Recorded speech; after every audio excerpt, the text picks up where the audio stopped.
निर्वाचन आयोगको जरुरत पर्दैन अब पर्दैन निर्वाचन आयोगमा चिठी लेखिदिन्छौँ अधिकारको सवाल छोड्यो जसपा एक भर अगाडि आउँछ तर ओली खेमामा बस्ने अनि त्यसपछि चाहिँ प्रतिगमनको मतियार बन्ने अनि पार्टी एकताको चाहिँ आवाज बुलन्द गर्छु भन्ने अर्थ लाग्दैन त्यसले सम्मिलित हुनका लागि विधि नियम कानुन छोडेर दौडिनु हुन्छ त्यसैको परिणाम हो त्यो तासको घर ढल्यो अनि सुन्नुहोस् न संसदीय दलको नेता कहिले छान्नुहुन्छ चाँडै छान्छौँ समय आउँदैछ कसलाई बनाउँदै हुनुहुन्छ त्यो मैले भन्न सक्दैन संसदीय दलको नेता हामी कहिले बनाउँछौँ त्यो सांसदहरूको धेरै हदसम्मको एक्सक्लुसिभ राइट्स हो म पार्टीको केन्द्र सदस्य होला नेता होला केन्द्र के अरे नीति निर्माणमा मेरो भूमिका होला तर यो हुन्छ हुन्छ भन्ने कुरो चाहिँ मैले तपाईँलाई खोल्न सक्दिनँ त्यो संसदीय दलका मेम्बरहरूको राइट्सको कुरामा क्लोज गर्न मिल्दैन तयारी भएको छ कि भन्ने मानेमा मैले सोध्न चाहेँ तयारी त भएको होला भइरहेछ तयारी किन भएको छैन जनता समाजवादी पार्टी तपाईहरुलाई वैकल्पिक शक्तिको रूपमा जनताले अपेक्षा गरेका थिए आज तपाईहरु कस्तो अवस्था छैन त्यो जनताले अपेक्षा गरेका थिए त्यो अपेक्षालाई मूर्त रूप दिन हामी प्रयासरत छौं हो अहिले केही विघ्न बाधा हामीले आइपरेको हो त्यो विघ्न बाधा आइपर्दा ओलीको प्रतिगमनको पनि शिकार हामी भयौं तर अब प्रतिगमन ढलिसक्यो जब ओलीको प्रतिगमन र ओलीजी आफै तपाईको पद मुक्त भइसकेको अवस्थामा हामी पुरानै अवस्थामा वैकल्पिक राजनीतिक शक्तिको रूपमा उदय हुनका लागि हामी फेरि अग्रसर अगाडि बसिरहेका छौं हामी भित्र भएका लोभी पापी महन्त राजाजीहरू आफै साइड लाइसके त जसपा ओलीतिर जाँदैन भनेर त्यो तपाईले मलाई त्यतिबेला राखी पार्नुभयो के विभाजन चाहिँ के आउँछ जसपा भनेर भने परिस्थिति के हो भने ओलीको विरुद्ध होल पार्टीको र्याङ्क एन्ड फाइल छ उनको क्रियाकलापले सरकारको जुन जसरी चलाएका छन् र्याङ्क एन्ड फाइल छ पार्टीको नीतिमा हिजो पहिलो संसदको विघटनको बेला त्यो विघटनको विरुद्ध पार्टी लाग्यो प्रतिगमनको विरुद्ध आन्दोलन गर्यो संसद पुनर्स्थापना भयो पुनर्स्थापित संसदले काम गर्नै पाएको छैन हैन उहाँहरुको आफ्नो पार्टीको आन्तरिक झगडा अनि हाम्रो पार्टीभित्र चाहिँ महन्त राजेन्द्रजीको खेमाबाट चाहिँ मधेस मुद्दालाई सम्बोधन गर्ने नाममा वार्ताकारहरू उहाँले अनौपचारिक रूपमा पठाएर हाम्रो पार्टी फोड्ने जुन उहाँले अभियान चलाउनु भयो त्यसमा उहाँले 11, 12, 15, 16 मन्त्रालय दिन थाल्नुभयो हामी भन्दैछौँ यो काम चलाऊ निर्वाचन उन्मुख आखिर दोस्रो विघटन त उहाँ निर्वाचन उन्मुख भनेर मङ्सिरमा चुनाव घोषणा गरेकै हो मिल्छ जसपा अब मिल्छ भन्दा पनि हामी त खुला बिना शर्त मिल्नको लागि आह्वान गर्दछौँ अब उहाँहरू ओलीकै टाङमुनि छिर्नु भएको छ र आजभोलि उहाँहरूका नेताले भनेअनुसार ओली गठबन्धन छोड्दैनौँ भनेको ओलीको टाङमुनि छिरेरै बस्छौँ भन्ने लाइन उहाँले लिन्जेलसम्म छ एकताको सम्भावना देखिँदैन केही छलफलका प्रक्रियाहरू सुरु भएको छैनन् यो पछिल्लो केही दिन यता छलफलका प्रक्रियाहरू सुरु भएका छन् नभएका होइनन् त्यसको परिणाम चाँडै नै तपाईँले देख्नुहुनेछ तपाईहरुले ठाकुर पक्षका सांसदहरूलाई विभिन्न पदमा मन्त्रीमा लोभ्याएर भए पनि तान्ने मोडमा हुनुहुन्छ भन्ने कुराहरू बाहिर आछन् यसमा सत्य हैन त्यो एकदम त्यो असत्य गलत हो हामी छिटै नै संसदीय दलको बैठक बसेर संसदीय दलमा बहुमत पुर्याउनको लागि तपाईहरुले जस्तोसुकै रणनीति पनि बनाउन तयार हुनुहुन्छ भन्ने कुराहरू बाहिर आएर त्यो सरासर गलत झुटो हो र यो आरोप लाउने पनि महन्त राजेन्द्र पक्षकै मान्छेहरूले लगाएका होलान् जसरी उहाँहरूले चाहिँ डोलेश्वर रिसोर्टमा बसेर चाहिँ महेश बस्नेतजीको आतिथ्य स्वीकार गर्दै चाहिँ संसदीय दलको बैठक हो भनेर चाहिँ सही छाप डराएर धम्काएर लोभ्याएर जुन सही छाप गराएर चाहिँ हामी संसदीय दलमा बहुमतमा छौँ भनेर जुन देखाउनु भयो त्यस्तो प्रक्रियाबाट हामी जानेवाला छैनौँ हामी पारदर्शी भएर आफ्नै पार्टीको संसदीय दलको सिंहदरबारको कार्यालयभित्र तपाईहरुको अगाडि बहुमत छैन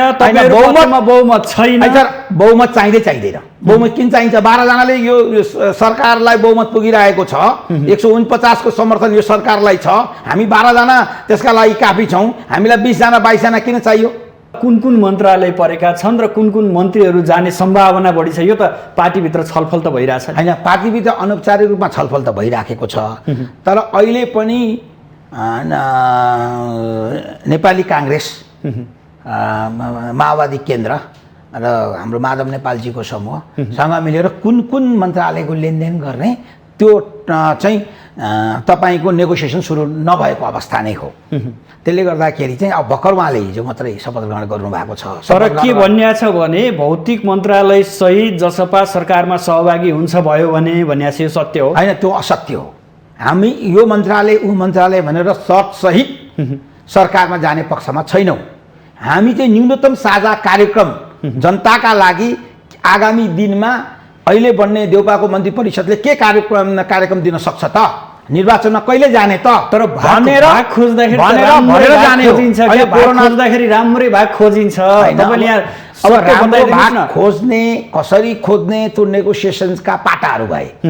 त्यो चाहिँ तपाईँको समझदारी गर्ने बेलामा नेताहरू गरेर नेगोसिएसन गर्न भए। तर अहिले नेगोसिएसन गर्ने शर्तमा हाम्रो महन्त र राजेन्द्र जस्तो यति मन्त्रालय दे भनेर न्यु खोजिकन चाहिँ बार्गेनिङ गरिकन दलाली गरिकन हामी सरकारमा जाने पक्षमा छैनौँ। हामी सरकारलाई समर्थन गर्छौँ, सरकारमा सम्मिलित हुन्छौँ। आफ्नो जे संसदीय दलमा स्ट्रेन्थ छ त्यो स्ट्रेन्थ अनुसार नै हामी चाहिँ सहमतिका साथ सरकारमा सम्मिलित हुने हो। कसरी हुन्छ? ओली सरकारलाई हटाउने भन्ने योजना थियो, त्यो हटाइयो, त्यसैमा खुसी हुनुहुन्छ? प्रतिगमनको प्रतीक थियो, प्रतिगमनको प्रतीकलाई त हामीले हटाएकै हो। त्यसमा हामीले त पार्टी विभाजनसम्मको मोल चुकायौँ। अहिले पनि साथीहरूलाई फर्किँदा आपत्ति छैन भनेर भनि पनि राखेका छौँ हामी। आदरणीय दर्शकबिन नमस्कार। आजको सन्दर्भ कार्यक्रममा यहाँलाई हार्दिक स्वागत छ। म सुदर्शन आचार्य। दर्शकबिन, मुलुकले नयाँ प्रधानमन्त्री पाएको छ। 5 दलीय गठबन्धनका तर्फबाट कांग्रेस सभापति शेरबहादुर देउबा मुलुकको नयाँ प्रधानमन्त्री चयन हुनुभएको छ। खास गरी पार्टीभित्र देखिएको अन्तरसङ्घर्षका कारण 41 महिने आफ्नो कार्यकाल निवर्तमान प्रधानमन्त्री केपी शर्मा ओलीको सम्पन्न भएको छ। खास गरी संविधानको धारा 76(5) बमोजिम प्रक्रियागत रूपमा वर्तमान सरकारलाई सर्वोच्च अदालतले परमादेश जारी गरे सँगसँगै देउबा प्रधानमन्त्री नियुक्ति हुनुभएको छ। यो सँगसँगै अबका कार्यक्रमहरू र खास गरी गठबन्धनको आगामी योजना के हुन सक्छ, गठबन्धनभित्र रहेका दलहरूले अब कसरी आफ्नो आगामी बाटो तय गर्लान्, आम चासोको विषय प्रश्न भइरहेको छ। खास गरी अब संसदमा विश्वासको मत लिनुपर्ने आवश्यकता छ। त्यो विश्वासको मत प्राप्त गर्नको लागि एमाले भित्रको एउटा समूह र जसपा भित्रको एउटा समूहको आवश्यकता पर्छ। त्यो समूहले विश्वासको मत प्राप्त गर्नको लागि देउबालाई सहयोग गर्छ या गर्दैन, आम चासोको प्रश्न भइरहेको छ। अर्कोतर्फ पार्टीहरू बीच पनि ध्रुवीकरण छ। नेकपा एमाले भित्र 2वटा पक्ष छ, त्यसै गरी जसपा भित्र पनि 2वटा समूह छ। एउटा समूहले वर्तमान सरकारलाई सहयोग गरिरहेको छ, यद्यपि अहिलेसम्म सरकारमा सहभागिता जनाइरहेको अवस्था छैन। आज हामी खास गरेर जसपाको भित्री कुराहरू, भित्री रहस्य के छ, अब जसपा कसरी अगाडि बढ्दैछ, सरकारमा सहभागी हुँदै गर्दा कुन कुन मन्त्रालय जसपाको भागमा परेको छ, जसपाले आफूबाट अलगिएर गएको एउटा समूह महन्त ठाकुरको समूहलाई ल्याउने प्रयास कसरी गरिरहेको छ र आगामी रणनीतिहरू के बनाइरहेको छ, यो विषयमा आज हामी विशेष चर्चा गर्नेछौँ। लगायत समसामयिक राजनीतिक घटनाक्रम र सत्तारोहणका विषयमा पनि हामी चर्चा गर्नेछौँ। यसका लागि आज हाम्रो स्टुडियोमा अतिथिको रूपमा जनता समाजवादी पार्टीका नेता अर्जुन थापा हुनुहुन्छ। उहाँलाई स्वागत गरौँ। स्वागत छ सर यहाँलाई माउन्टेन टेलिभिजनमा। धन्यवाद। निकै रस्साकसी जोडबलको प्रयासपछि अन्तत्वगत 5 दलीय गठबन्धनले कांग्रेस सभापति शेरबहादुर देउबालाई प्रधानमन्त्री बनाउन सफल भएको छ। यी धेरै योजना र धेरै समयको यहाँहरूको रस्साकसीपछि देउबा त प्रधानमन्त्री हुनुभयो, तर जसपा सरकारमा सहभागी भएन किन? खास कारण त त्यत्रो स्थिति के हो भने असंवैधानिक कदम जो पूर्व प्रधानमन्त्री केपी ओलीजीले उठाउनु भयो, त्यो असंवैधानिक कदमको विरुद्ध यो गठबन्धनका पार्टीहरूले चाहिँ बाकाइदा सांसदहरूको हस्ताक्षरबाट अदालत सुप्रिम कोर्टमा जुन हामीले अपिल गऱ्यौँ महामहिम राष्ट्रपतिजीको गलत कदमको विरुद्ध, अनि त्यो परमादेश जारी हुँदै शेरबहादुर प्रधानमन्त्री हुनुभयो। हाम्रो पार्टीले अनौपचारिक औपचारिक रूपमा यो सरकारमा सम्मिलित हुने निर्णय गरिसकेको अवस्था हो। तर अब के हो भने हिजो केपी ओलीको चङ्गुलमा, उनको लोभमा फसेका जो जसपाका साथीहरू थिए, ती साथीहरू अझै रणबुल्लमा परेका छन् र उनीहरू पार्टी विभाजन उद्धत भएर निर्वाचन आयोगमा पनि गएको अवस्था हो। हुन त निर्वाचन आयोगमा आधिकारिकता माग्दै हामी नै पुग्यौँ, किनभने जब पार्टीको केन्द्रीय कार्यकारिणीको बैठकको बहुमतले महन्तजी राजेन्द्रजीहरूलाई हामीले पार्टी विरोधी गतिविधिमा उहाँलाई पार्टीबाट निष्कासन निलम्बन गऱ्यौँ, त्यसलाई मान्यता निर्वाचन आयोगले दिएन। नदिँदा अनि हामीले आधिकारिकताको माग गरे हो। त्यसले गर्दा दुवै पक्षले दाबी गरिरहेको छ। दुवै पक्षको होइन, दाबी हाम्रो पक्षको हो। माननीय अध्यक्ष उपेन्द्र यादव र बाबुराम भट्टराई सङ्घीय परिषद अध्यक्ष बाबुराम भट्टराईको साइडबाट चाहिँ हामीले दाबी गरे हो आधिकारिकताको। त्यसले गर्दाखेरि चाहिँ अब उनीहरूले पनि आफूलाई आधिकारिकको दाबी गर्छन् गर्दैनन्, त्यहाँ त अब पर्सि 3 गते इजलास खडा हुन्छ, त्यो इजलासमा उहाँहरूका वकिलहरूले भन्ने हुन्। अनि त्यसले गर्दाखेरि चाहिँ त्यो आधिकारिकताको पनि सवाल भएको हुनाले फेरि संविधान विधान किन मिची हिँड्ने? सरकारमा सम्मिलित हुने नाममा आजको मितिमा त तपाईँको निर्वाचन आयोगले महन्तजी र उपेन्द्रजीको संयुक्त सिग्नेचर खोज्छ आजको मितिसम्ममा, हो खोज्छ। त्यसले खोज्ने भएको हुनाले चाहिँ हामीले अवैधानिक कार्य किन गर्ने? महन्तजी राजेन्द्रजीहरूले अवैधानिक कार्य डोलेश्वर रिसोर्टमा बसेर अवैधानिक कार्य गर्दा हुने, हामी त्यो गर्दैनौँ। किनभने हामीले ओलीको असंवैधानिक कदमको विरुद्ध चाहिँ अदालतबाट म्यान्डेट लिएर अदालतमा सुनवाईका साथ हाउस रिभाइभ भएको छ, परमादेश जारी भएको छ। त्यसकारण विधिपूर्वक बाकाइदा गठबन्धनका दलहरू बिचमा न्यूनतम साझा कार्यक्रम, अब आगामी दिनमा त्यो गठबन्धन देउपाको नेतृत्वको गठबन्धनको सरकारले के न्यूनतम कार्यक्रम गर्ने त भनेर न्यूनतम साझा कार्यक्रमको चाहिँ तय गर्दै हामी केही दिनपछि सरकारमा सम्मिलित हुन्छौँ। तपाईँले यसो बताए पनि कमसेकम त्यहाँ भागभण्डाका कुराहरू त फाइनल भइसक्यो होला। जसपा भित्र कुन कुन मन्त्रालय परेका छन् र कुन कुन मन्त्रीहरू जाने सम्भावना बढी छ, यो त पार्टीभित्र छलफल त भइरहेछ होइन? पार्टीभित्र अनौपचारिक रूपमा छलफल त भइराखेको छ, तर अहिले पनि नेपाली काङ्ग्रेस, माओवादी केन्द्र र हाम्रो माधव नेपालजीको समूहसँग मिलेर कुन कुन मन्त्रालयको लेनदेन गर्ने त्यो चाहिँ तपाईँको नेगोसिएसन सुरु नभएको अवस्था नै हो। त्यसले गर्दाखेरि चाहिँ अब भर्खर उहाँले हिजो मात्रै शपथ ग्रहण गर्नुभएको छ। तर के भनिएको छ भने भौतिक मन्त्रालय सहित जसपा सरकारमा सहभागी हुन्छ भयो भने भनिएको छ, यो सत्य हो? होइन, त्यो असत्य हो। हामी यो मन्त्रालय ऊ मन्त्रालय भनेर सर्तसहित सरकारमा जाने पक्षमा छैनौँ।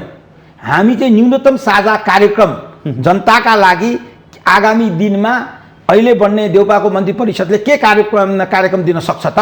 निर्वाचनमा कहिले जाने त? तर भनेर खोज्दाखेरि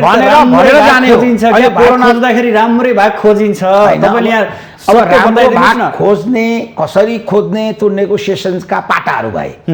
त्यो चाहिँ तपाईँको समझदारी गर्ने बेलामा नेताहरू गएर नेगोसिएसन गर्न भए। तर अहिले नेगोसिएसन गर्ने शर्तमा हाम्रो महन्त र राजेन्द्र जस्तो यति मन्त्रालय दे भनेर न्यू खोजिकन चाहिँ बार्गेनिङ गरिकन दलाली गरिकन हामी सरकारमा जाने पक्षमा छैनौँ। हामी सरकारलाई समर्थन गर्छौँ, सरकारमा सम्मिलित हुन्छौँ। आफ्नो जे संसदीय दलमा स्ट्रेन्थ छ त्यो स्ट्रेन्थ अनुसार नै हामी चाहिँ सहमतिका साथ सरकारमा सम्मिलित हुने हो। कसरी हुन्छ? ओली सरकारलाई हटाउने भन्ने योजना थियो, त्यो हटाइयो, त्यसैमा खुसी हुनुहुन्छ? प्रतिगमनको प्रतीक थियो, प्रतिगमनको प्रतीकलाई त हामीले हटाएकै हो। त्यसमा हामीले त पार्टी विभाजनसम्मको मोल चुकायौँ। अहिले पनि साथीहरूलाई फर्किँदा आपत्ति छैन भनेर भनि पनि राखेका छौँ हामी। त्यो अवस्थामा त्यत्रो मोल चुकाइसकेको अवस्थामा चाहिँ भोलि देउपा मन्त्री परिषद, देउपा सरकारले सफलता प्राप्त गर्नुपर्छ भन्ने हकमा हामी सहयोग गर्न तयार छौँ। तपाईँले यसो भन्दै गर्दा सर्वोच्चले जुन निर्णय गर्यो, जुन परमादेश जारी गर्यो, यो परमादेश विरुद्ध पनि आवाजहरू उठे। सर्वोच्च अदालतका निर्णयहरूका कुराहरू पनि आवाज उठ्न थाले। आज यही संविधानमाथि धावा बोल्न पाइन्छ? पाइँदैन।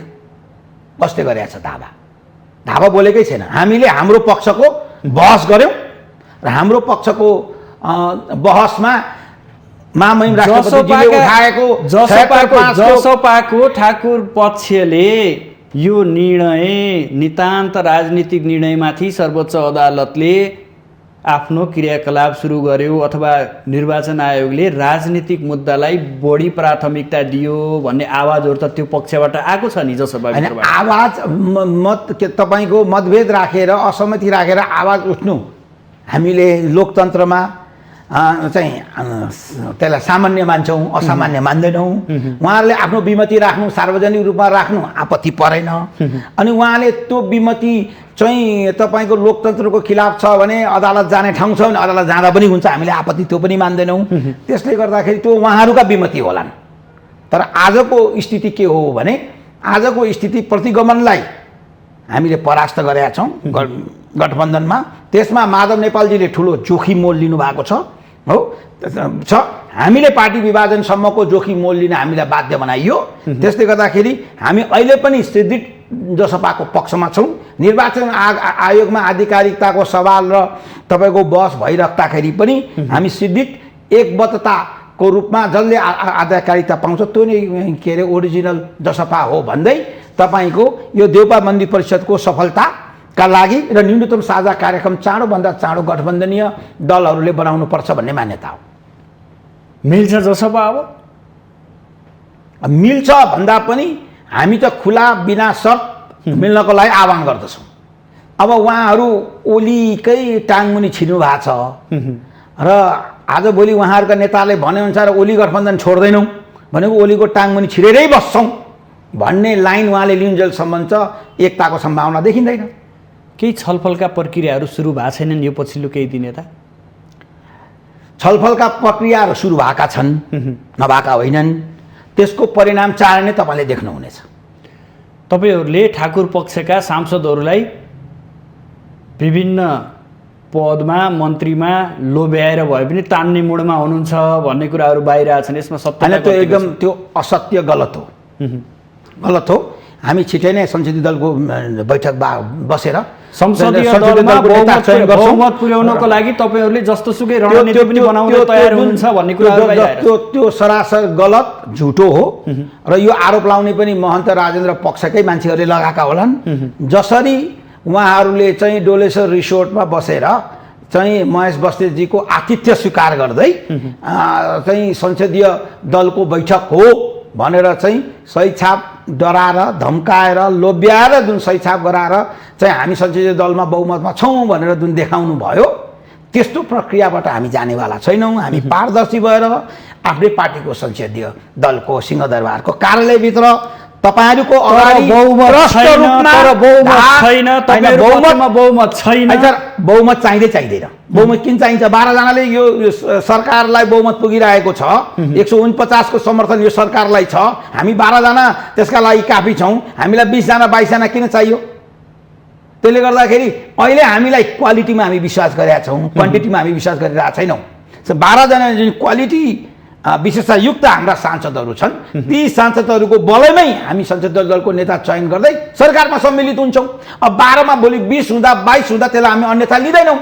तर अहिले हामी 12 कै स्ट्रेन्थबाट तपाईँसँग कुरा गरिरहेका छौँ। हामी भोलि 20 हुन्छौँ, 22 हुन्छौँ, 25 हुन्छौँ भनेर धाक धम्की हामी दिँदैनौँ। सांसदहरूलाई धाक धम्की दिँदैनौँ। पार्टीको लाइन, आधिकारिकताको सवाल, पार्टीले लिएको नीति, केन्द्रीय कार्यकारिणीको बहुमत सदस्यहरूको पार्टीगत नीतिलाई जुन सांसदहरूले स्वेच्छाले सहयोग गरेर अगाडि बढ्नुहुन्छ उहाँ सबैलाई स्वागत छ।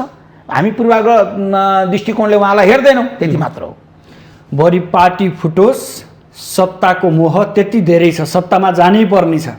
होइन, पार्टी फुटोस् भन्ने होइन, पार्टी फुट्नतिर हामी लागेको होइन। प्रतिगमन र ओलीको पक्षमा उहाँहरू चाहिँ मधेस मुद्दालाई सम्बोधन गर्छौँ भनेर दौडेर जानुभयो, यतिसम्म जोखिम लिनुभयो। तपाईँकै माउन्टेन टेलिभिजनमा यो कोरोनाको कहरको बेला सारातिर लकडाउन भएको बेला भर्चुअल माध्यमबाट तपाईँले मेरो एउटा इन्टरभ्यू लिनुभएको थियो विराटनगरमा र त्यहाँ मैले घोषणा गरेका थिएँ कि उहाँहरू सत्तामा महन्त राजेन्द्रसम्म सत्तामा जान भनेर अन्तिम नेगोसिएसनमा हुनुहुन्थ्यो। त्यति बेला मैले के बोलेको थिएँ भने 1 महिनाको लागि साथीहरू सत्तामा किन जाने? ओलीको सत्तामा नजानुस्, पार्टी एकता कायम राखौँ। भन्ने प्रस्ताव मैले राखेको थिएँ। तपाईँहरूले पनि त्यो इन्टरभ्यूमा त्यही हेडलाइन बनाउनु भयो। आज सत्य साबित भयो। र तपाईँसँग मैले एकचोटि कुरा गरेको थिएँ 4 महिना अगाडि, सग्लो जसपा ओलीतिर जाँदैन भनेर। त्यो तपाईँले मलाई त्यति बेला राखी पार्नुभयो, के विभाजन छ कि क्या हो जसपा भनेर। भने परिस्थिति के हो भने ओलीको विरुद्ध होल पार्टीको र्याङ्क एन्ड फाइल छ, उनको क्रियाकलापले सरकारको जुन जसरी चलाएका छन् र्याङ्क एन्ड फाइल छ। पार्टीको नीतिमा हिजो पहिलो संसदको विघटनको बेला त्यो विघटनको विरुद्ध पार्टी लाग्यो, प्रतिगमनको विरुद्ध आन्दोलन गर्यो, संसद पुनर्स्थापना भयो। पुनर्स्थापित संसदले काम गर्नै पाएको छैन होइन, उहाँहरूको आफ्नो पार्टीको आन्तरिक झगडा। अनि हाम्रो पार्टीभित्र चाहिँ महन्त राजेन्द्रजीको खेमाबाट चाहिँ मधेस मुद्दालाई सम्बोधन गर्ने नाममा वार्ताकारहरू उहाँले अनौपचारिक रूपमा पठाएर हाम्रो पार्टी फोड्ने जुन उहाँले अभियान चलाउनु भयो, त्यसमा उहाँले 11, 12, 15, 16 मन्त्रालय दिन थाल्नुभयो। हामी भन्दैछौँ यो काम चलाऊ, निर्वाचन उन्मुख। आखिर दोस्रो विघटन त उहाँ निर्वाचन उन्मुख भनेर मङ्सिरमा चुनाव घोषणा गरेकै हो। उहाँ साथीहरू सम्मिलित हुनुभयो, आखिरमा कोर्टले पनि त्यसलाई इन्भ्यालिड गरिदियो कि उहाँले कार्यकारी अधिकार अहिले प्रयोग गर्न पाउनुहुन्न भनिसकेपछि, जब तपाईँलाई थाहा छ काम चलाऊ निर्वाचन उन्मुख, निर्वाचन गराउने सरकार, काम चलाऊ सरकार भइसकेपछि तपाईँले कार्यकारी अधिकार प्रयोग गर्न पाउनुहुन्न भन्दा पनि सरकारमा जानी सत्ताका लागि सामेल भएका साथीहरू अहिले चेत बाबा काशी 4 बल्ड्याङ खानुभएको छ। त्यसले गर्दा हामी अहिले पनि पार्टी एकताका पक्षमा छौँ, आधिकारिकताको लडाइँमा हामी अगाडि बढेका छौँ र यो सरकारमा सम्मिलित हुन हामी हतार गर्दैनौँ। सरकारलाई टिकाउ कसरी गर्ने हो त्यसतिर चाहिँ हाम्रो ध्यान हो। पार्टी एकता बनाउने हो भने कि आधिकारिक खोज्दै निर्वाचन आयोगमा दौडिराख्नुपर्छ र पार्टी एक बनाउन त पार्टी कार्यालयमा बस्नुपर्ने होला, पार्टी कार्यालयमा छलफल गर्ने होला, निर्वाचन आयोगले पार्टी एक गरिदिने हो तपाईँहरूको? निर्वाचन आयोगले पार्टी एक गरिदिने होइन, निर्वाचन आयोगले पार्टी एक गर्ने मिति पनि तय गरेको थियो, आउनु दुवै पक्ष मिल्नुहोस् भनेर। तर महन्त राजेन्द्रजीको समूहबाट पार्टी एकताको पक्षमा उहाँहरूबाट ठोस प्रस्ताव आएन। हामीले के गर्यौँ? तपाईँहरू पनि मिल्न चाहनु भएन। हामीले मिल्न चाहेनौँ भनेनौँ। हामीले के छौँ, ओलीको प्रतिगमनको विरुद्ध तपाईँहरू उभिनुहुन्छ भने हामी पार्टी एक गर्न तयार छौँ। हामीले हिजोको गिलासिपको हामी सब मेटाउन तयार छौँ। तर ओलीकै बुई चढेर हामी चाहिँ दौडिराख्छौँ भन्यो भने पार्टी एकताको सम्भावना हामी देख्दैनौँ भनेको क्या आपत्ति। तर उहाँले ओलीको बुई चढ्न छोड्नु भएको छैन, ओलीको टाङ्गुनी छिर्न पनि छोड्नु भएको छैन। उहाँले अहिले पनि हामी ओलीजीबाट हाम्रो मोह भङ्ग भयो, जो बोकिएका मान्छे छौँ हामी अबको अवस्थामा पार्टी एकता नै खाँचो हो भनेर आउनुहोस् त, हामी लिन के अरे हामी उहाँहरूलाई अङ्कमाल गर्न निर्वाचन आयोगको जरुरत पर्दैन। निर्वाचन आयोगमा चिठी लेखिदिन्छौँ, आधिकारिकको सवाल छोड्यो जसपा एक भएर अगाडि आउँछ। तर ओली खेमामा बस्ने अनि त्यसपछि चाहिँ प्रतिगमनको मतियार बन्ने अनि पार्टी एकताको चाहिँ आवाज बुलन्द गर्छु भन्ने अर्थ लाग्दैन त्यसले। यसो भन्दै गर्दा तपाईँकै नेता यही ओली सरकारमा सहभागी हुनुहुन्थ्यो? थियौँ हामी 2 बुँदे सहमति गरेर सम्झौता गरेर सरकारमा गएको हौँ। त्यो 2 बुँदे सहमति र सम्झौता ओलीजीले लागू गर्नु भएन, ओलीजीले लागू भएन, हामी बाइज्जत सरकारबाट छोडेका पनि हौँ। अहिले फेरि सरकारमा जाँदै हुनुहुन्छ, कति लोभ, के सत्ताको लोभ कति छ भने नेता? सत्ताको लोभ होइन, अहिले चाहिँ के हो भने जनतालाई वैकल्पिक चाहिँ ओलीको विरुद्धको वैकल्पिक शक्तिहरू सत्तामा सहकार्य गरेर जनतालाई आगामी दिनमा जनतालाई कसरी हामीले चाहिँ सहजता दिन सक्छौँ, कसरी मुलुकलाई शान्ति सुरक्षामा कायम गर्न सक्छौँ, कसरी समृद्धि अगाडि गर्न सक्छौँ, कसरी सबै नेपाली नागरिकलाई भ्याक्सिनेट गर्न लागि सत्ताको ट्याग टागिराख्नुपर्छ र भने छैन नि। सत्ता बाहिर सरकारलाई सहयोग गरेर सत्ता बाहिर बसेर पनि त सत्ताको त्याग भएको भए हिजै गइहाल्थ्यौँ नि, गएनौँ त हामी। भागवण्डा मिलेन होला, मन्त्री मिलेन होला, भागवण्डाको पनि नेगोसिएसन भएको छैन, मन्त्रीमण्डलको कुन मन्त्रालय अहिले छानबिन गरेर त्यसको पनि नेगोसिएसन भएको छैन। हामीले के भनेका छौँ भने हामी आन्तरिक घर सुदृढ गर्छौँ, हामी आधिकारिकताको सवालमा पनि घरलाई सिद्धित गर्छौँ, घरमा एकताको सम्भावना छ भने त्यसको पनि खोजी गर्छौँ अनि ठुलै सङ्ख्याको बलमा तपाईँहरूलाई सपोर्ट गरौँला भने। तर दिनको 2-3 पटक त बैठक बसिरहनु भएको छ नि, बैठकमा होइन 2-3 पटक होइन, दिनको 10 पटक पनि बैठक बसिन्छ। बैठकै बस्दाखेरि चाहिँ रातारात निचोड आउँदैन। बैठक केका लागि भने पार्टीको मन्त्रालयका लागि जाने, मन्त्री को बन्ने, न्यूनतम साझा कार्यक्रम बनाउनका लागि। बैठक केका लागि भने निर्वाचन आयोगको आधिकारिकताको बहस र सङ्घर्षमा आफ्नो आधिकारिकताको सवाललाई कसरी अगाडि बढाउने यी बैठक चल्छन् नि। अब आधिकारिक सवाल भएपछि पार्टीको सङ्गठनात्मकमा अगाडि बढ्नु छ। त्यसले गर्दा हामीसँग अहिले बैठक चल्नु र चलिराख्दाको बैठकले यो सरकारलाई कसरी टिकाउ गराउने हो त्यसमा हाम्रो ध्यान छ। दर्शकबिन हामी छोटो विश्राम लिन्छौँ, विश्रामपछि पुनः उपस्थित हुनेछौँ।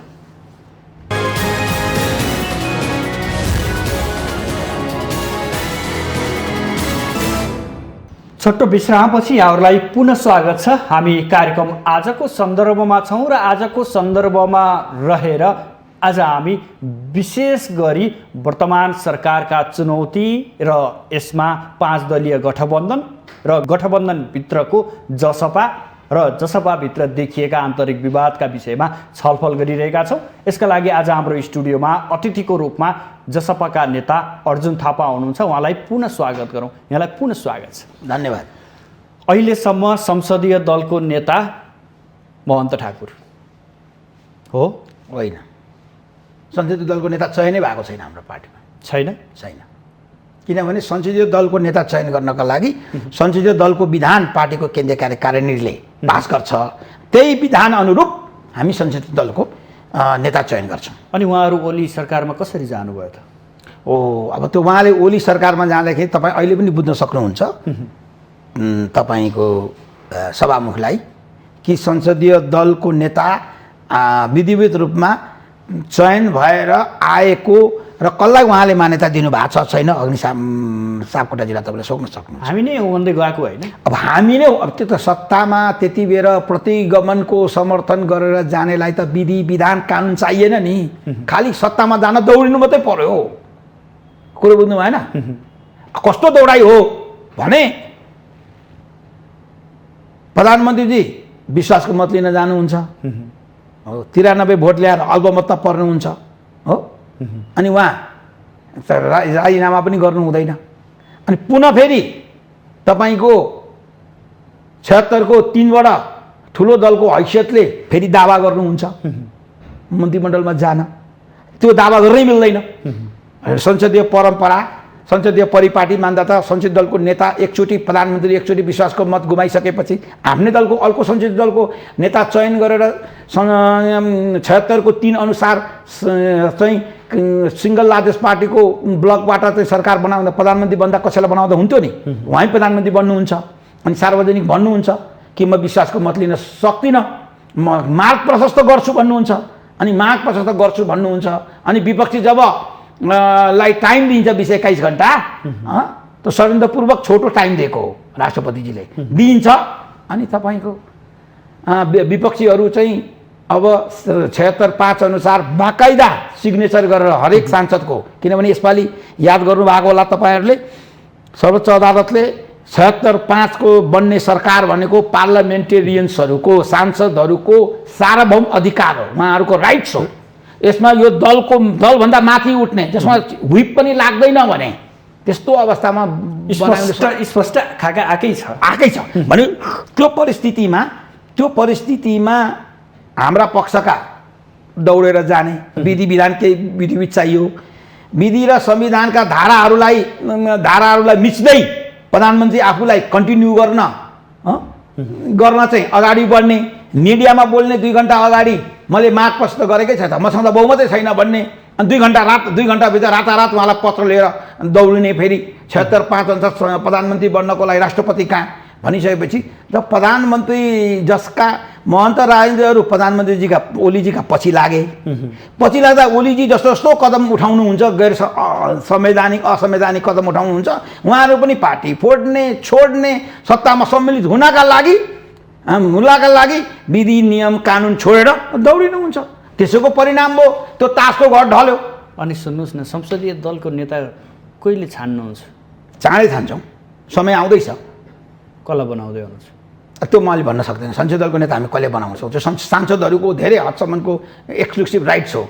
म पार्टीको केन्द्र सदस्य होला, नेता होला, नीति निर्माणमा मेरो भूमिका होला, तर यो हुन्छ हुन्छ भन्ने कुरो चाहिँ मैले तपाईँलाई खोल्न सक्दिनँ। त्यो संसदीय दलका संसदीय दलका मेम्बरहरूको राइट्सको कुरामा तयारी इन्क्रोच गर्न मिल्दैन। तयारी भएको छ कि भन्ने मानेमा मैले सोध्न चाहेँ। होइन, तयारी त भएको होला, भइरहेछ तयारी, किन भएको छैन, भइरहेछ। सम्भावितको हो भनिदिनुहोस्। होइन, सम्भावित त अब सम्भावित त त्यहाँ संसदीय दलको नेता सम्भावित त टप 5-7 जना हाम्रा नेता छँदैछ नि, मैले भन्नै पर्दैन। बाबुरामजी हुनुहुन्छ, उपेन्द्र यादव अथवा बाबुराम महेन्द्र यादवजी हुनुहुन्छ, तपाईँको उपेन्द्र या बाबुराम होइन, त्यो मलाई थाहा छैन, त्यो म यसमा भन्न सकिँदैन। जब चयन हुन्छ नि तपाईँले थाहा पाउनुहुन्छ, म तपाईँलाई तपाईँको मिडियालाई खबर हामी गर्छौँ त्यति बेला। तपाईँले पारदर्शी हुन्छ, त्यो डोलेसो रिसोर्टवाला खेल पनि हुँदैन हो। त्यहाँ लठेतगिरी गर्ने, राजनीति गर्ने एमालेका नेताहरूको भरमा पनि त्यो कार्य हुँदैन। पार्टीभित्र यत्रो ठुलो सङ्घर्ष छ, यत्रो ठुलो मनमुटाव छ, निर्वाचन आउला, जनतामा जानु पर्ला, फेरि हामीलाई भोट हालौ भन्नु पर्ला, एजेन्डा बोक्नु पर्ला, एजेन्डा विहीन भएर पार्टीभित्र यत्रो विवाद सिर्जना गरेर तपाईँहरू स्थापित हुन सक्नुहुन्छ नेपालको राजनीतिमा? अनि यो पार्टीको विवाद गर्ने र पार्टीको विवादको प्रक्रिया हामीले अगाडि बढाएका होइनौँ। जसले विवाद गरेका छन् महन्त राजेन्द्रजीहरूले, उनीहरूको हालत तपाईँले देखिहाल्नुभयो। उहाँहरू 2 नम्बर प्रदेशको सरकार पनि ढाल्न लाग्नु भएको थियो। त्यो 2 नम्बर प्रदेशका अधिकांश प्रदेश सभासदहरू अहिलेको हाम्रो चिफ मिनिस्टर मोहम्मद लालबाबु राउतलाई विश्वास गर्दै संसदीय दलको नेता चयन उहाँलाई गराउँदै हामीले मुख्यमन्त्री पद र त्यहाँको सरकार एउटै पनि मन्त्रीहरूलाई हेरफेर नगरिकन हामीले कन्टिन्यू गराएका छौँ। हो, हामीले त्यहाँ नेपाली कङ्ग्रेससँग सहमति लिएर उनीहरूसँग सम्झौता गरेर गठबन्धन, हिजो पनि हामीसँग राजपावाला भन्ने गठबन्धन थियो, आज काङ्ग्रेससँग गठबन्धन गरेर स्मुथली त्यहाँ गभर्मेन्ट रन गराएका छौँ। जस्ता कि तपाईँ गण्डकी प्रदेश जस्तो, लुम्बिनी प्रदेश जस्तो, कर्णाली प्रदेश जस्तो, सुदूरपश्चिम प्रदेश जस्तो ढुलमुल हुने, आज यता जाने उता जाने त्यो परिस्थिति हामीले त्यहाँ निर्माण गरेनौँ। हामीले हामीले के बुझ्न जरुरी छ भने जनता समाजवादी पार्टी तपाईहरुलाई वैकल्पिक शक्तिको रूपमा जनताले अपेक्षा गरेका थिए। त्यो अपेक्षा आज तपाईहरु कस्तो अवस्थामा छैन त्यो जनताले अपेक्षा गरेका थिए।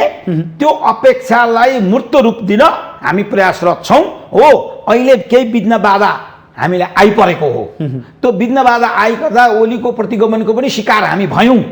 तर अब प्रतिगमन ढलिसक्यो।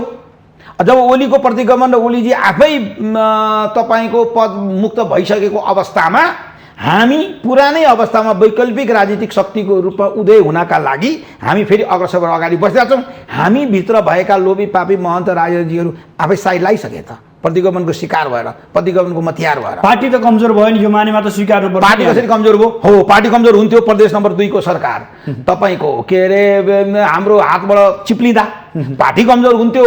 ओलीको प्रतिगमन का मतियारहरू अहिले पनि 16, 12, 15 जना मन्त्री भएर चाहिँ हैकम देखाउँदा आखिरमा त्यो त ढलिहाल्यो नि। हामीले 2 नम्बर प्रदेशको सरकारलाई इन्ट्याक्ट राखेका छौं। हाम्रो संसदीय दलको केही दिनका लागि हाम्रो संख्या कम छ। अप्ठ्यारो लागेको छैन र भने के त्यत्रो नेताहरू जो वर्षौंदेखि नेपाली राजनीतिमा सङ्घर्ष गरेका नेताहरू, बुद्धिजीवी नेताहरू आज मनमुटावका कारण बाहिर रहँदै गर्दा बुद्धिजीवी नेताहरूको इतिहास पल्टाएर हेर्नुस्। महन्तजी, राजेन्द्रजी कतिचोटि आफ्ना पार्टी निर्माण गर्ने, फुट्ने, फुटाउने, फेरि निर्माण गर्ने। शरदसिंह भण्डारी हेर्नुस्, काङ्ग्रेस, त्यसपछि मधेसी जनाधिकार फोरम, त्यसपछि मधेसी जनाधिकार फोरम लोकतान्त्रिक, त्यसपछि रामासपा, अर्को पार्टी आफैले खोल्नुभयो। हो, त्यसपछि फेरि राजपा, त्यसपछि फेरि जसपा, अनि फेरि जसपा फुटाउँदै लाइसक्नुभयो। भनिसकेपछि उहाँहरूको जुन महन्तजी, राजेन्द्रजी र तपाईको शरदसिंहहरूको तपाईले कुन पार्टी कति वर्षमा फेरे, बनाए, फुटाए त्यो हिस्ट्री हेर्नुस्। मिल्दाखेरि सबै वैगुणहरू बिर्सन पर्ने, अहिले चाहिँ तिक्तता रह्यो भनेर सबैका पोल खोल्दै हिँड्ने, यही हो राजनीति। तिक्तता रहेको होइन। अब मिल्दा वैगुण छुपाउने प्रयास गर्यौं। सुन्नुस् है, अब फुट्दा हिजोको आफ्नो वैगुण फेरि उदाङ्ग भयो उहाँहरूको। के गर्ने त त्यो? हामी पनि नाङ्गिया छौँ भन्ने लाग्दैन यहाँलाई? हामीलाई नाङ्गिया छौँ लागेका छैनौँ। हामी जनताकै पक्षमा छौँ, जनताकै पक्षमा प्रतिगमनको विरुद्धमा छौँ। हामीले कार्यकर्ता र पार्टीको र्याङ्क एन्ड फाइलमा हाम्रो पुरा पकड छ, बहुमत छ। हामीले उनीहरूलाई चुनौती दिन्छौँ। महन्त राजा हेरौँ उहाँले पार्टी कसरी चलाउनुहुन्छ। हामीलाई थाहा छ ओलीजीको पकडको एमालेसँग उहाँहरूको चुनावी गठबन्धन मधेसमा कसरी हुन्छ र कसरी भोट ल्याएर जित्नुहुन्छ हामी चुनौती दिन्छौँ। तपाईँहरूको आधिकारिक पार्टी कार्यालय कहाँ छ उसो भए भनिदिनुहोस् न। हाम्रो बालकुमारी छ। भवरमलको के हो? पार्टी कार्यालय होइन? त उहाँहरूको आफ्नो छुट्टै दोकान हो। तर आफू जमघट चिया खाने दोकान हो उहाँहरूको, जमघट हुने दोकान हो। सबैजना एक हुँदाखेरि त तपाईँहरू बबरमलमा थिएन, बालकुमारीमा थियौँ। बालकुमारीमा थियौँ, एक हुँदा पनि बालकुमारीमा थियौँ। तर प्रायः जसो बैठक त उहाँहरू छुट्टै पूर्व राजापाका साथीहरू छुट्टै त्यहाँ मिटिङ चाहिँ गर्नुहुन्थ्यो। तर कहिले पनि एकीकृत पार्टी भएको अवस्थामा सबै कुरो बालकुमारी थियो, सबैका कोठा थिए, सबैका नेम प्लेट थिए। तर अधिकांश बैठक त त्यो उहाँहरू अलग्गिने नाममा अधिकांश बैठक बबरमलमा गर्न थाल्नु भएको हो। उहाँहरू आफै पन्छेर जानुभएको हो। त्यसले गर्दाखेरि पार्टी कार्यालय बालकुमारी नै हो। तपाईँको त्यो उहाँहरूले दिएको पत्र जुन छ नि निर्वाचन आयोगमा र उहाँको लेटर हेड अहिले पनि हेर्दा बालकुमारी नै उल्लेख छ त्यसमा। बालकुमारी नै उल्लेख छ। अब गठबन्धनका कुरा गरौँ। 5 दलीय गठबन्धन अघि पनि तपाईँले भन्नुभयो हामी गठबन्धनमा पूर्ण साथ सहयोगका साथ अगाडि बढ्छौँ भन्नुभयो। त्यो कमिटमेन्ट छ। त्यो कमिटमेन्ट गरेको कमिटमेन्टलाई हामीले पछि हट्नु हुँदैन। अनि माधव पक्षलाई त पार्टीले बोलायो, त्यहाँ त 10 बुँदे सहमति भएको छ नि, उहाँहरू त फर्किने सम्भावना छ। 10 बुँदे सहमति कसरी फर्किने? 10 बुँदे सहमति त दुईटै नेताले रेकगनाइज गरेको देखिँदैन, दुईटै नेताले सही छाप गरेको पनि देखिँदैन। उनीहरूका कार्यदल र दुईटै नेता बसेर माधवजी र केपीजी बसेर यसलाई हामी इन्डोर्स गऱ्यौँ, यसलाई आत्मसात गऱ्यौँ, त्यो पनि देखिँदैन। बनाउनु त बनाउनु भयो होला। र के लाग्छ हामीलाई एउटा कुरो बुझ्न के जरुरी छ भने 146 जनाले सिग्नेचर गरेर सर्वोच्च अदालतमा रिट हालिसकेपछि सबै मोरल्ली र अदालतको म्यान्डेट अनुसार के बाइन्डिङ छन् भने 146 जना 49 पनि भन्दैन, 146 जना चाहिँ मोरल्ली पनि लिगली पनि उनीहरूलाई बाइन्डिङ के छ भने देउपा सरकारको नियुक्तिपछि उनलाई विश्वासको मत दिने त्यो बाइन्डिङ छ। किन 146 ले देउपाको नेतृत्वमा सरकार बनाउँछ भनेर उहाँले अदालतमा लेखेर दिनुभयो। अदालतले त्यो रिटलाई आत्मसात गरेर बहस गरायो, छलफल गरायो, परमादेश जारी भयो मान्य शेरबहादुर देउपाजीको नाममा। उहाँ आज प्रधानमन्त्री नियुक्ति हुनुभयो भने 146 जनाले विश्वासको मत दिन्छन्। बरु तपाईँ चाहिँ के चाहिँ सोध्नु होला भने अब 146, 149 चाहिँ 160 र 70 कहिले हुन्छ भनेर सोध्नु न। कस्तो मजाको गठबन्धन है। एउटा प्रजातान्त्रिक पार्टीहरू पनि एकातर्फका वाम पार्टीहरू मिलेर सत्ता च्युत गर्नको लागि सत्ताबाट ओल्ला हटाउनको लागि कस्तो ज्ञानेन्द्रको के अरे राजा ज्ञानेन्द्रको चाहिँ प्रतिगमन र उहाँले सत्ता हत्याइसकेपछि वामपन्थी लोकतान्त्रिक सद्भावना सम्मतका मधेसका राजनीतिक दलहरू एकै ठाउँ बसेर 12 बुँदे सम्झौता गर्दै आन्दोलन गर्दै माओवादी पनि सम्मिलित बसे त्यसरी आन्दोलन गर्दै निकै अशोभनीय गठबन्धन भन्ने आरोप पनि त यहाँलाई लागेको छ नि। आरोप लाग्नु अलग कुरा हो। जब मुलुक धराशयी हुँदै गएको छ, आर्थिक रूपमा धराशयी हुँदै गरेको, राजनीतिक रूपमा धराशयी हुँदै गएको छ, लोकतान्त्रिक विधि प्रक्रिया र अधिकार फन्डामेन्टल राइटलाई सरकारले मिच्दैछ भने यो संविधानलाई बचाउन र यो संविधानमा परिमार्जनको खाँचो छ। अझै बढी चाँडोभन्दा चाँडो संशोधन र परिमार्जन गर्नका लागि यो 5 दलीय गठबन्धन भएको। तर तपाईँहरू सबै माओवादी केन्द्रका अध्यक्ष प्रचण्डको चक्रव्यूहमा फस्नु भएको छ, आरोप त्यो पनि छ। केही फसेको छैन। अलग अलग पार्टी छन्, अलग अलग धारणा र दृष्टिकोण छन्। यो सरकार देउपा सरकारलाई टिकाउन हामी न्यूनतम साझा कार्यक्रम अन्तर्गत अगाडि बढेका छौँ। अहिले चुनावी गठबन्धन गर्ने, अहिले चाहिँ हातोमालो गर्ने, अहिले पार्टी बीच एकीकरण गर्ने त्यो कुनै सवाल होइन। अहिले सवाल के हो भने जनतालाई कसरी राहत दिने, जनतालाई कसरी खोप दिने, जनतालाई चाँडोभन्दा चाँडो कसरी खोप दिने, जनतालाई यो आर्थिक तङ्गीबाट कसरी मुक्त गराउने र देशमा आर्थिक क्रियाकलाप कसरी अगाडि बढाएर लिएर जाने। प्रधानमन्त्री असफल प्रधानमन्त्री भनेर ट्याग भिरिएका देउबालाई आज तपाईँहरूले सफल बनाउन लाग्दै हुनुहुन्छ। देउबालाई सफल होइन, यो गठबन्धनलाई सफल बनाउन लागेका छौँ। देउबाला होइन, व्यक्तिगत होइन, व्यक्तिगत होइन। त्यसमा नेपाली काङ्ग्रेसले पनि श्रेय लिन्छ, हामी पनि लिन्छौँ, माओवादी केन्द्र पनि लिएला, माधव नेपाल नेकपा एमाले माधव नेपाल समूहले पनि लिएला। यो गठबन्धन कहिलेसम्म जान्छ? यो गठबन्धन आगामी निर्वाचन सम्पन्न गराउनसम्म जान्छ। अनि यहाँ के पनि भनिएको छ भने गठबन्धनभित्र पनि कङ्ग्रेस बाहेकका जति पनि दलहरू छ यी दलहरू फेरि एक हुने एउटा नयाँ दलको रूपमा अगाडि आउने भन्ने छ। यो सम्भावना कति छ? अहिले मैले यो सम्भावना त देखेको छैन, तत्काल देखेको छैन।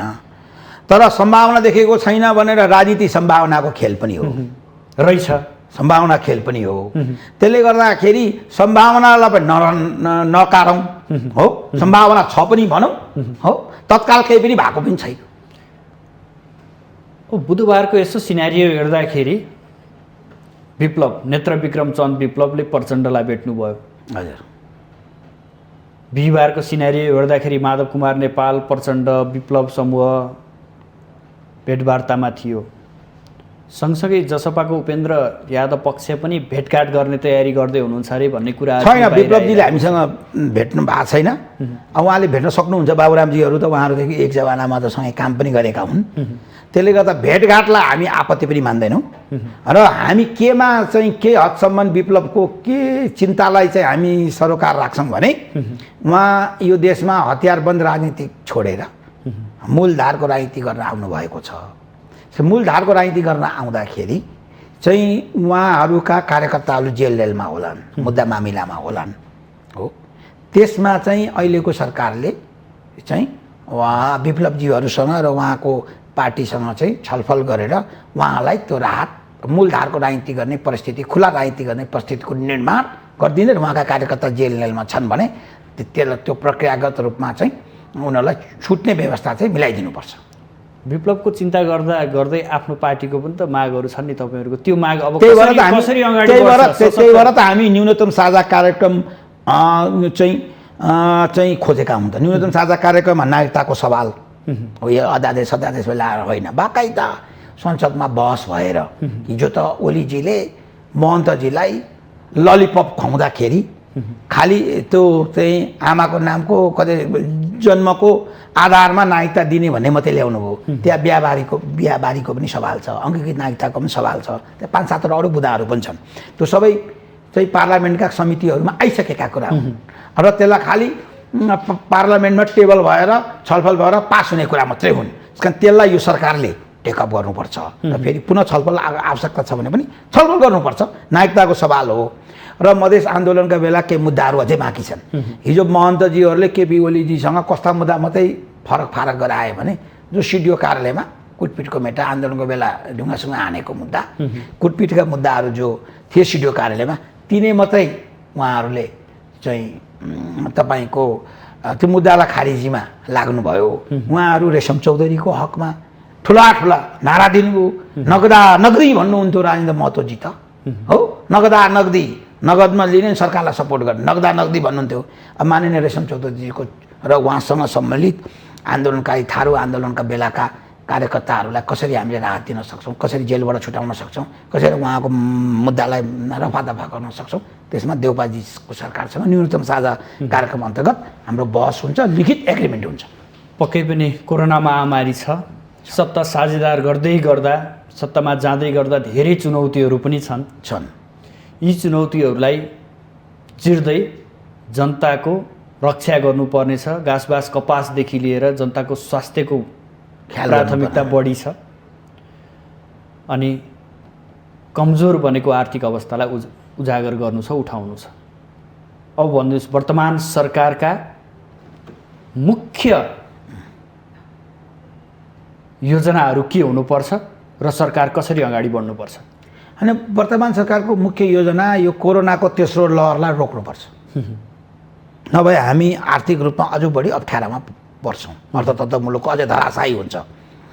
त्यो पक्ष टिकाकरणलाई अगाडि बढाउनुपर्छ, भ्याक्सिन्सलाई उपलब्ध गराएर अगाडि बढाउनुपर्छ र मुलुकलाई सामान्यकरण गरेर लिएर जानका लागि पनि हो, सामान्य जनजीवनमा कमसेकम तपाईँको कमसेकम गतिरोध होस् हुनका लागि पनि हामी अगाडि बढ्नुपर्छ र विशेष गरी यो महामारीमा सोसल डिस्टेन्सिङ कायम गर्ने, मास्क लगाउने, तपाईँको टिकाकरण गर्ने र स्वास्थ्य मन्त्रालयले स्वास्थ्य सेवालाई गाउँसम्म वार्डसम्म पुर्याउनको लागि आफूलाई भौतिक रूपमा, आर्थिक रूपमा तपाईँको मानव स्रोत साधन दक्ष जनशक्तिलाई उपलब्ध गराएर हायर गरेर जागिर दिएर गराएर चाहिँ तुष्ट दुरुस्त रूपमा अगाडि बढ्यौँ भने हामी तेस्रो लहर पनि सामना गर्छौँ, भ्याक्सिनलाई पनि भ्याक्सिनेटेड गर्न सक्छौँ र मुलुकको अर्थतन्त्रलाई अगाडि बढाउन पनि सक्छौँ। होइन अब गफे मात्रै गर्ने गठबन्धन त भन्यौँ हो, अनि त्यो विश्वासको मत लिने तिग्रोमा मात्रै प्राथमिकता दिन थाल्यौँ भने समस्या, चुनौतीको चान छ। त्यसलाई प्राथमिकताको आधारमा चाहिँ समाधान गर्दै जानुपर्छ र त्यसका लागि वैदेशिक नीति र अन्तर्राष्ट्रिय सम्बन्ध जो प्रतिगमनका मतियार केपी ओलीजीले बिगार्नु भएको थियो त्यो अन्तर्राष्ट्रिय सम्बन्ध र वैदेशिक नीति सम्बन्धलाई पनि अझै उजागर गर्दै विश्वको विभिन्न मुलुकहरूसँग चाहिँ अहिले स्वास्थ्य सेवाको क्षेत्रमा विशेष गरी सहयोग आदान प्रदान गर्ने प्राथमिकता राख्नुपर्छ। हस्, यहाँसम्म आइदिनु भयो, आफ्नो महत्त्वपूर्ण समय र महत्त्वपूर्ण विचार अभिव्यक्त गरिदिनु भयो, यसका लागि यहाँलाई विशेष आभार। धन्यवाद माउन्टेन टेलिभिजनलाई। आदरणीय दर्शकबिन, आज हामी विशेष गरी गठबन्धनको सरकार र यसका चुनौतीका विषयमा चर्चा गऱ्यौँ। साथसाथै जनता समाजवादी पार्टी जसपाभित्र देखिएको अन्यल र जसपाको सरकारमा सहभागिता कसरी हुन्छ, पार्टीभित्रका मनमुटावहरू साम्य हुने अवस्थामा पुगेका छन् या छैनन्, अबको निकास जसपाले कसरी दिन्छ भन्ने विषय लगायत समसामयिक विषयमा केन्द्रित रहेर बहस गऱ्यौँ। यसका लागि आज हाम्रो स्टुडियोमा जनता समाजवादी पार्टीका नेता अर्जुन थापा हुनुहुन्थ्यो। भोलि नयाँ विषयवस्तु र नयाँ अतिथिका साथ उपस्थित हुनेछु। आजलाई भने बिदा दिनुहोस्। नमस्कार।